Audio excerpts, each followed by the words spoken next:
And the UN's atomic watchdog, the IAEA, has now released the much-awaited report about the security situation at the embattled Zaporizhzhia nuclear power plant. This comes nearly a week after IAEA chief and a team of experts made their way to the site for a thorough in-person inspection of the damages at the nuclear facility. The report presented on Tuesday said that the agency was gravely concerned about the unprecedented situation at the plant. The report has further recommended immediate establishment of a nuclear safety and security protection zone around the nuclear facility. It has also listed damages across the plant, with some of them being particularly close to the reactor buildings. It, however, did not ascribe blame for the damage to any particular site. The report has also stated substantial damage in radioactive waste storage facility and central alarm station. It's the most important thing, to take care of the people.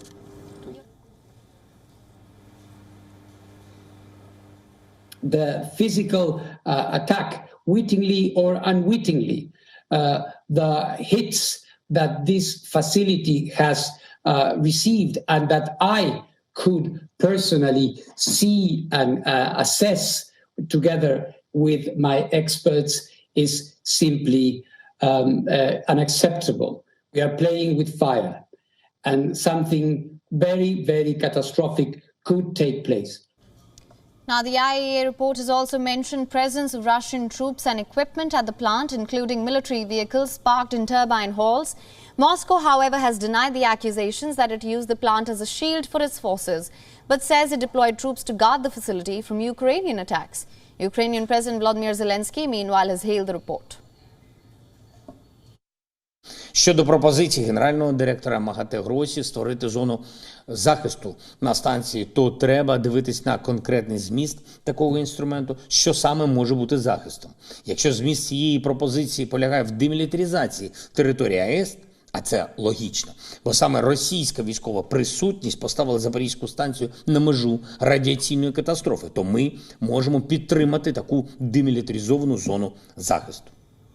Now, on the other hand, Russia has voiced regret that the IAEA report did not blame Kiev for shelling Moscow-controlled site.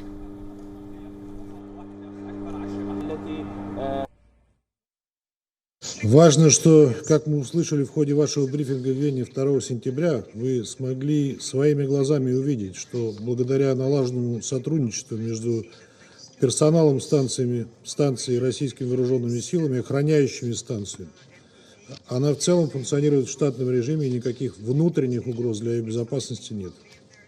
У вас была прекрасная возможность убедиться в том, что единственную угрозу создают обстрелы и диверсии со стороны вооруженных сил Украины.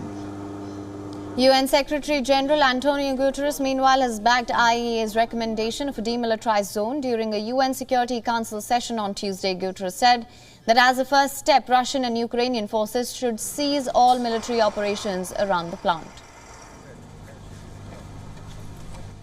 As a first step, Russian and Ukrainian forces must commit not to engage in any military activity towards the plant site or from the plant site. Zaporizhzhia facility and its surroundings must not be a target or a platform for military operations. As a second step, an agreement on a demilitarized perimeter should be secured. Specifically, that would include a commitment by Russian forces to withdraw all military personnel and equipment from that perimeter, and the commitment by Ukrainian forces not to move into it. Zaporizhzhia plant, which is Europe's largest atomic facility, has been occupied by Russian forces since early March, although the plant is under Russian control. But the staff working there are Ukrainians. Kiev and Moscow have blamed each other of risking a nuclear catastrophe, as the plant's territory has been regularly shelled over the last 1 month. Now, for more on this, our correspondent Susan Tehrani has sent us this report from New York. Listen in. During a United Nations Security Council meeting on Tuesday, IAEA Chief Rafael Grossi warned that combatants are, quote, playing with fire at the Zaporizhzhia nuclear power plant in Ukraine. The plant is currently controlled by Russia and is mostly operated by Ukrainians. It's Europe's largest nuclear power plant and has been surrounded by shelling in recent months, raising alarm. Grossi has returned from a recent trip to Ukraine and visited and inspected the Zaporizhzhia nuclear power plant. Members of his team continue to remain in Ukraine. They're still there. He added during that UN Security Council meeting on Tuesday that something very, very catastrophic could take place. He also said the IAEA urges to ensure the stable work of radiation monitoring systems at the site. Now, it's important to note that the IAEA, like UN agencies, can only provide recommendations. Ultimately, it's up to the countries involved to make the final decisions. The Security Council meeting on Tuesday was the third such meeting regarding the Zaporizhzhia nuclear power plant, and it was proposed by Russia. Susan Tehmani reporting from New York for WION. World is One.